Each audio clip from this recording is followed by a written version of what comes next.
Good morning, everyone. My name is Samantha Boardman, and I am a student at Fairfield University. And today I'll be talking about decoding nutrition fact labels.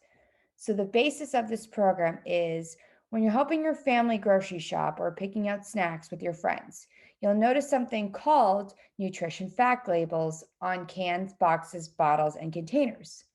When you know how to read the labels, they can be very helpful in choosing healthy foods. But when you don't, it makes it harder sometimes too. Discover some clues that will help to solve the mystery of healthy eating. So, today we will be talking about decoding nutrition fact labels. So, first off, I'm going to start with a video that gives you an introduction into the food label smarts.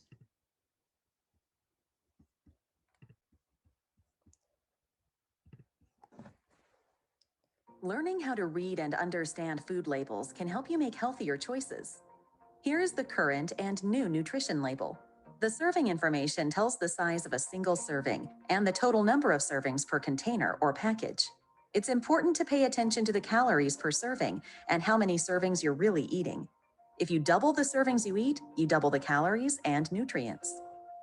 We want to limit saturated fat, trans fat, sodium levels, and added sugars. Note, added sugars are now displayed on the new label. For a balanced diet, we need dietary fiber, protein, calcium, iron, vitamins, and other nutrients daily. Percent daily values tells us the percent of each nutrient in a single serving in terms of the daily recommended amount.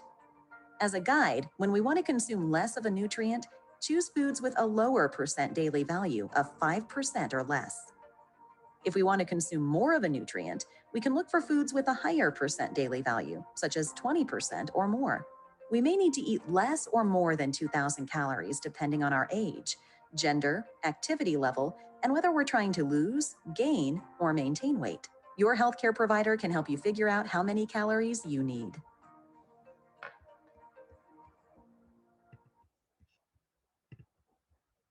Give us a basic introduction into food label smarts. So, now to start off, I'm just going to give you 5 quick tips to help with being smart when it comes to food nutrition labels. The nutrition facts labels can help you make healthier choices. Use it. Here's what to look for. Number one, start with the serving size. This will tell you the size of a single serving and how many servings are in that package. Two, check the total calories. Do the math to know how many calories you're really getting if you eat the whole package. Three, limit certain nutrients. So you do this by comparing labels when possible and choose options with lower amounts of added sugars, sodium, saturated, and no trans fat. Four, get enough of the beneficial nutrients. This is by eating foods with nutrients your body needs, like calcium, dietary fiber, iron, potassium, and lastly, vitamin D. And then five, the percent daily value, which is ultimately the most important. The percent daily value tells you the percentage of each nutrient in a single serving in terms of the daily recommended amount. To consume less of a nutrient, such as saturated fat or sodium, choose foods with a lower percent daily value of 5% or less.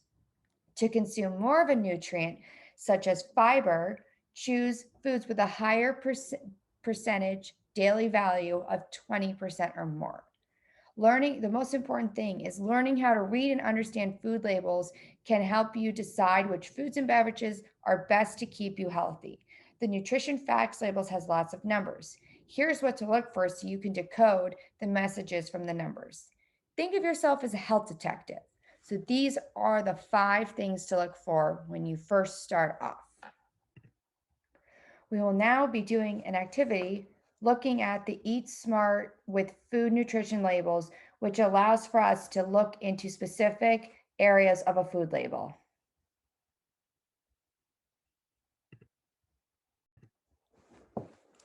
In front of us, we have an Eat Smart with food nutrition labels. So the first thing what we're going to do is to look at the number of calories in one serving. If you eat twice the amount for one serving, you're eating twice the calories. On this label, you see that the amount of calories per serving is 230.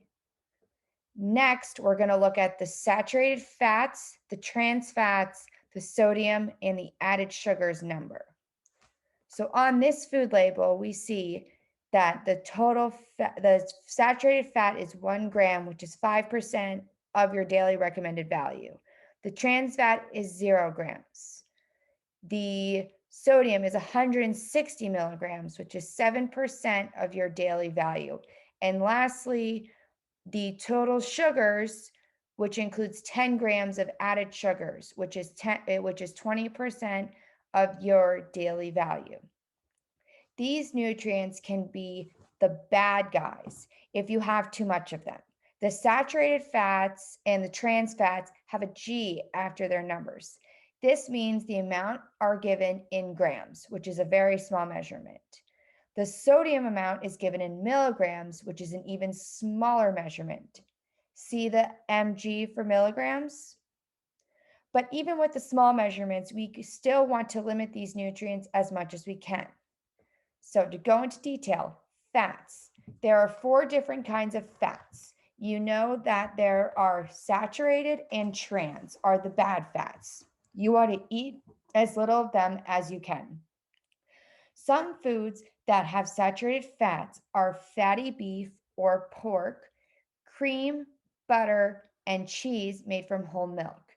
Trans fats can be in a lot of different foods, including baked goods like cookies or donuts, and fried foods like French fries.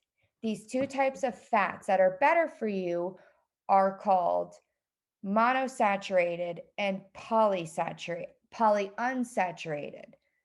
and monounsaturated. Oils that come from plants have it too, like olive oil and canola oil. Some foods that have polyunsaturated fats are corn oil, walnuts, and sunflower seeds.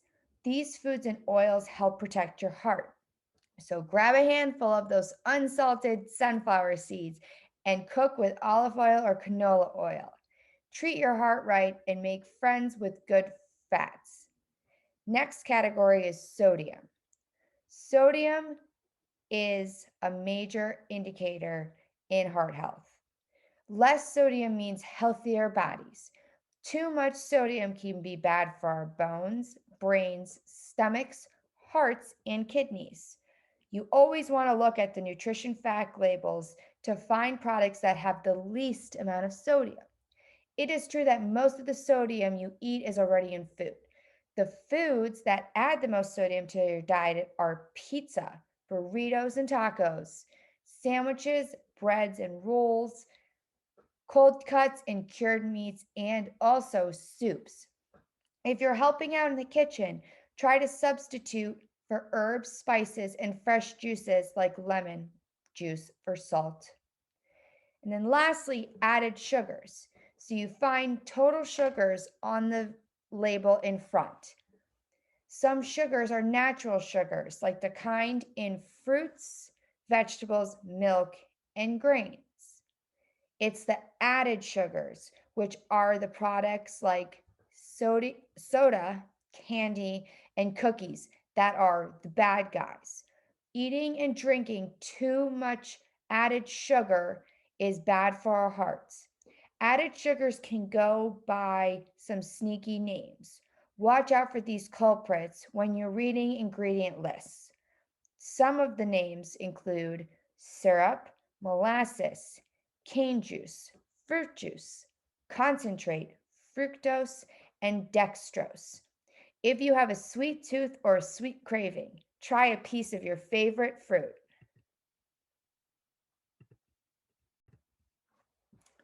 As a heads up, you'll start seeing on updated versions of nutrition fact labels on some products. What's different? The serving information and calories is now in larger and bolder font.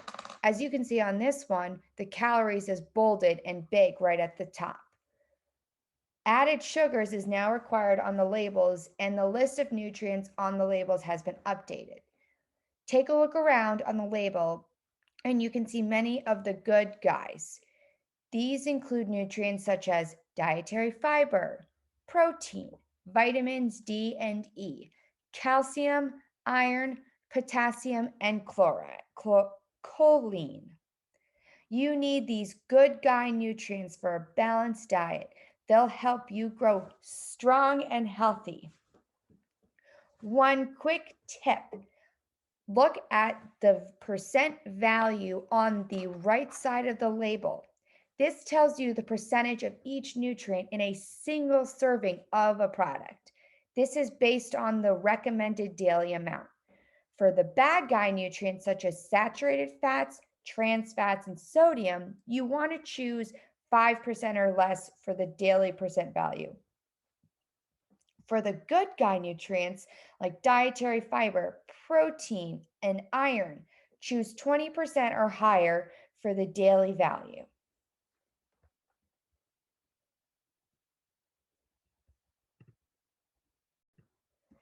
So the biggest thing in nutrition food labels is sodium. So, do people know the difference between low sodium versus sodium regular? Low sodium options are better for our hearts versus regular sodium in too much quantity can be bad for our hearts. So there are some ways that you can make high sodium foods less salty. For instance, your cans of food such as beans, rice, and tuna, and vegetables as well. What you can do to make them less salty is dump them in a colander and then rinse them with just water.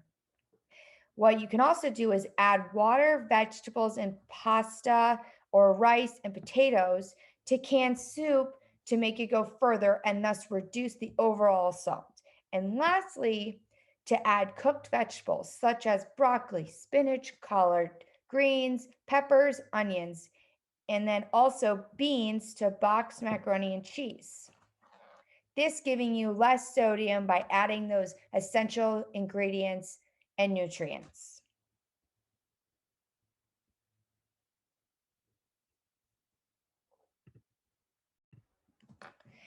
Next, we'll be doing an activity called Alternatives in Food Choices. This is designed to look at alternatives for foods in your diet. Alternatives such as sodium, instead do low sodium. Added sugars, instead do not as much added sugars.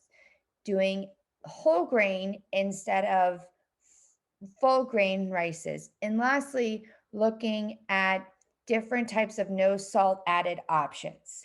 These basic switches allow for a heart healthy diet.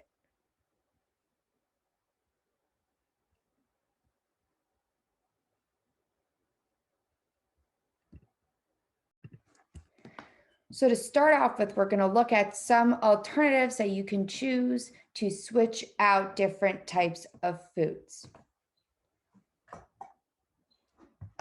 So here you have regular cut green beans.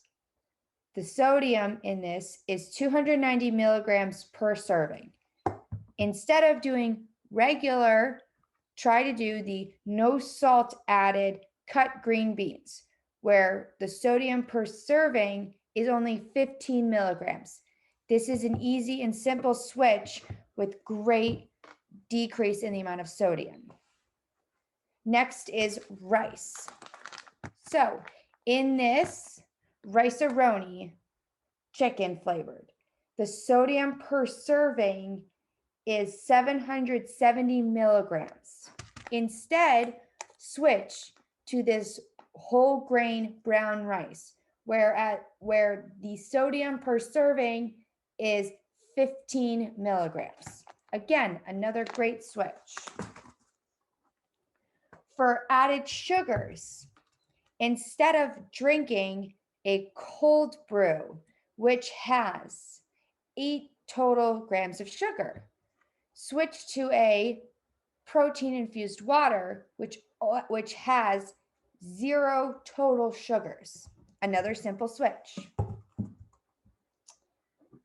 Another sodium one. Instead of having regular tomato sauce, which has in a serving 280 milligrams of sodium, switch to a no salt added tomato sauce, which has per serving 15 milligrams. This paired these sliced peaches, as I had mentioned previously, if you were to have this to decrease the amount of added sugars, what you can do is rinse them in water. And also, an alternative to this is, for instance, getting peaches or having a banana. For cereal with also added sugars, instead of having Cocoa Puffs, which are delicious, they have 18 grams of sugar. Instead, switch to Cheerios, which has total sugars less than 1 gram. A major difference in between the two. Two choices for beans. So you have no salt added black beans, which has a total sodium of 5 milligrams per serving. And then you have low sodium green pigeon beans, which has per serving 83 grams of sodium. Both great options for low sodium. For another switch for beans, you can also do these light red kidney beans, which have a serving size sodium of 0 milligrams per serving. And then lastly, instead of having table salt to be added to certain things, you can choose salt alternatives such as herbs and spices, like this onion and herb seasoning blend, which has per serving sodium 0 milligrams. And then this seasoned salt, all seasoned salt, this is something you would want to stay away from because it has 350 milligrams of sodium per serving. So using spices and blends such as onion and herb is an alternative to all seasoned salt. So I hope you enjoyed the finding alternatives of different foods in your diet. The last thing that we're going to do for the day is setting SMART goals. So you may ask, what does SMART goals mean? So SMART stands for specific, measurable, attainable, relevant, and time-based goals. So for instance, in specific, asking the question of what exactly do you want to accomplish? Measurable, how long will it take you to track your progress towards your goal? Achievable, is reaching your goal possible with your full effort? Realistic, do you have the resources and ability to achieve your goal? If not, how can you get them? And finally, time bound. When will your goal be achieved? So I want you all to take a minute to think about what is a SMART goal for yourself. My SMART goal is to make sure that I will increase the number of fruit servings I eat daily by 3 cups within the next 3 weeks. That's looking at specific, fruits, measurable. How much am I going to add? Attainable. Is it possible? Making sure the time frame is not too big or too great. Relevant. Do I have the resources? Do I have the fruits available for that? And what is my timeline? I said 3 weeks. So I hope that you take all the information from decoding nutrition food labels today. And when you go to the grocery store next, making sure to look at the food labels as well as adding better alternatives with sodium, added sugars, and overall a heart healthy diet.